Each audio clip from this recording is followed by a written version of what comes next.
میں 10ویں جماعت میں تھا۔ میری اکیڈمی میں ایک لڑکی سے دوستی ہو گئی۔ میں بہت بے چین تھا کہ کسی طرح مجھے اس کا رابطہ نمبر مل جائے، اور شاید وہ مجھ سے زیادہ بے چین تھی کہ اس کو میرا نمبر مل جائے۔ اور پھر ایک دن میں نے شرما کر نمبر مانگ ہی لیا، اور ہماری بات رات کو دیر دیر تک ہونے لگی۔ ہم ایک دوسرے کے بہت قریب ہو گئے۔ پھر ایک دن میں نے اس کو اپنے پیار کا اظہار کر دیا۔ وہ شرما گئی اور کہتی کہ میں آپ کو کچھ بتانا چاہتی ہوں۔ میں بولا کہ جی بتائیں، کیا بات ہے؟ پھر اس نے بتایا کہ اس کا مجھ سے پہلے بھی ایک لڑکے سے ریلیشن تھا۔ اس لڑکے نے اس کو دھوکہ دیا اور چھوڑ دیا۔ اس نے مجھے اپنی ساری کہانی سنائی۔ میری آنکھوں میں پانی بھر آیا۔ خیر، میں نے اس کو سمجھایا کہ میں ایسا نہیں کروں گا۔ میں نے اسے اس کے عیبوں کے ساتھ قبول کیا۔ 1 سال گزر گیا ہمارے تعلق کو۔ ہمیں پتہ ہی نہیں چلا۔ جیسے جیسے ٹائم گزرتا گیا، ہم ایک دوسرے کے بہت زیادہ قریب ہو گئے۔ پھر ایک دن اس کا رشتہ آ گیا، لیکن وہ راضی نہیں ہوئی۔ اس کی ایک ہی ضد تھی کہ تم سے شادی کرنی ہے۔ پھر اس کی بڑی بہن نے مجھ سے بات کی اور کہا کہ رشتہ بھیجو۔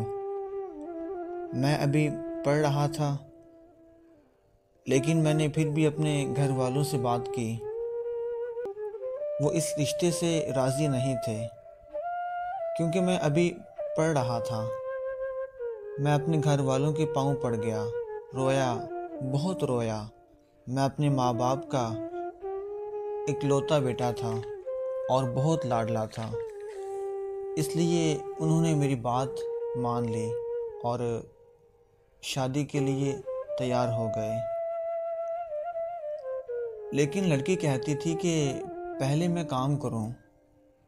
پھر میں نے ضد کر کے پڑھائی چھوڑ دی اور کام کرنے لگ گیا۔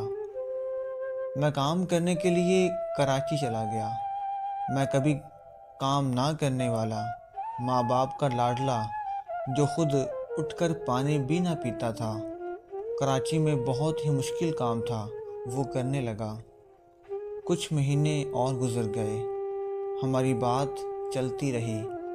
بات رشتے کو نکاح میں بدلنے تک پہنچ گئی۔ سارا معاملہ ٹھیک تھا۔ 2 سال ہونے والے تھے ہمارے تعلق کو۔ عید آنے والی تھی۔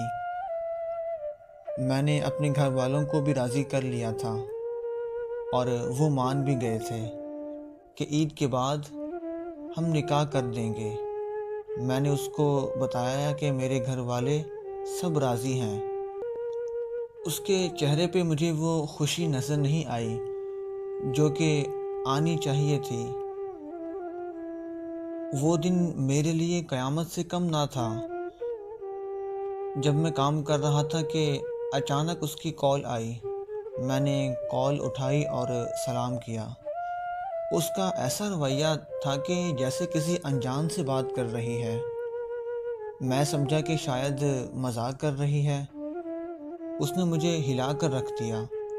جب اس نے بولا کہ مجھے بھول جاؤ، میں نے بولا کہ ہوا کیا ہے، ایسا کیوں بول رہی ہو؟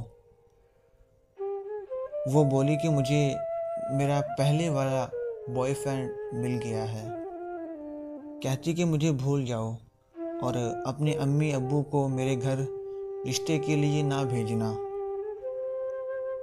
مجھ میں بولنے کی ہمت نہ رہی کہ میں کیا بولوں۔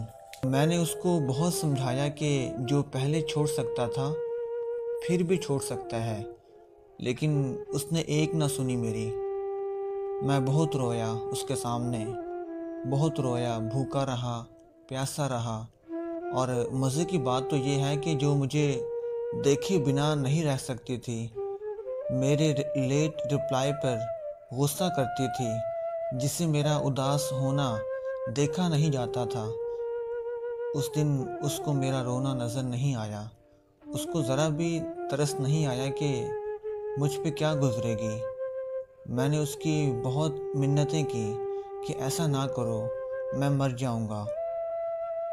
اس کے آخری الفاظ کچھ یہ تھے کہ اللہ کی مرضی، اللہ آپ کو مجھ سے اچھی لڑکی دے گا، مجھے معاف کرنا، میں آپ سے مذاق کر رہی تھی، میں تو کسی اور سے پیار کرتی ہوں اور اسی سے شادی کروں گی، اور کچھ دن بعد میرا نکاح بھی ہے اس سے۔ یہ بول کے اس نے کال بند کر دی۔ اس نے یہ سب بہت آسانی سے بول دیا اور بول کر چلی گئی، لیکن اس کو یہ نہیں پتا تھا کہ مجھ پہ کیا گزرے گی۔ آج میں مر رہا ہوں، اسے میری کوئی پرواہ نہیں ہے۔ میں جب بھی اسے یاد کرتا ہوں تو میری آنکھوں میں آنسو آ جاتے ہیں۔